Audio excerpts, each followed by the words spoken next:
Ladies and gentlemen, will you please welcome the winner of the BAFTA for Best Adapted Screenplay for Call Me By Your Name, the great James Ivory. So James, congratulations, sir. Thank you very much. How does it feel? It's a very obvious opening first question. It feels great. That's all I can say. Excellent.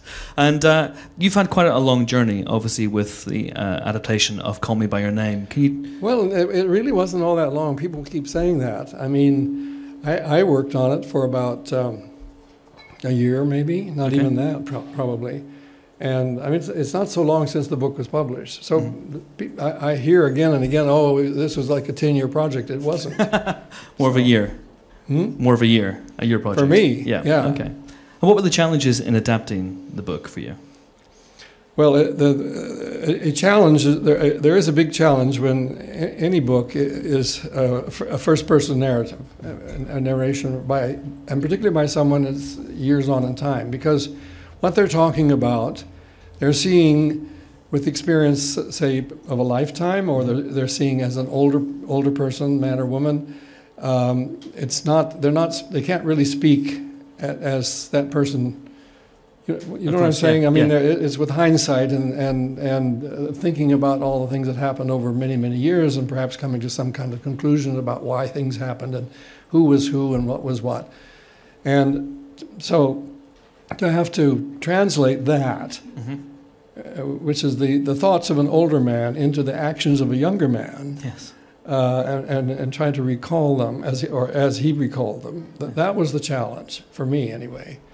And I tried as much as possible to turn those things into small actions, tiny little things that cumulatively would suggest what he was recalling. Fantastic. That was the hard part. I can imagine there was. Yes, please. We got some questions right here in the front row. Thank you. Hi, I'm Jacob from Gold Derby. Hi. Wait, I don't know where I'm looking. Right down. Oh, you're right in front of me. Okay.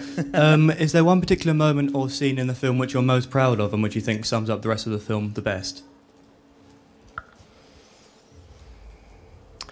Well, no, I can't really say that. I mean, there are many moments that I like, and I'm waiting for them when I see the film, as I've seen it now several times. But there's not a particular moment that I think really sums it up. No, I'm sorry I can't give you a better answer, but I mean, there are things I like very much, in which I think the mood is very good, and it was something that I tried particularly to create.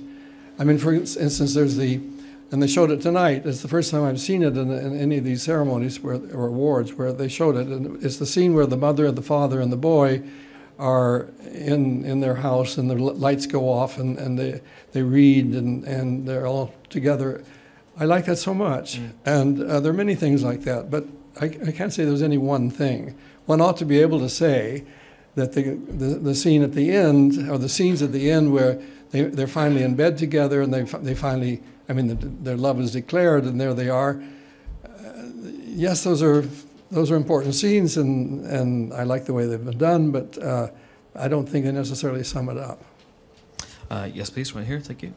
So the book is obviously very much loved, and as you've mentioned before, it's obviously from the perspective of Elio, whereas the film is a lot more broader and there's new elements to it. Did you feel any pressure to do the book justice in a way, and was it difficult to decide what parts of the book to put into the film and what new elements to add to it? Actually not. Actually, I wasn't, no. Right at the beginning, I decided to make certain cuts. I didn't think that the story should end as it does in the book, with 20 years later, with the two guys getting back together, or not getting back together. I didn't think that was, I just wanted to I wanted to end the story at the height of their love, and when the one leaves on the train and the other, so I lost my thread. That's fine. I had more to say, but... We can hopefully come back to that. There's a question from this gentleman here. Thank you. There's a microphone coming around. Just wait. Hi, Tom from the Metro. I just wondered, have you been contacted about a possible sequel to Call Me By Your Name? Because I know Luca's I hear about it. them, but I don't know how you would make such sequels if they're far in the future. I mean, it's not possible to make Timothee Chalamet look like he's 40. It's just that's not possible. I mean, all the makeup in the world and all the rest of it, and changing his voice and everything else is not going to do that. So I don't know in fact, no. I mean, the answer is no. No one has contacted me about it, but I've heard about this. You have to ask, what does Andre Aciman think about that? These are his creations. They're his characters. How does he feel? And nobody seems to know how he feels. Would a possible sequel feature more peaches?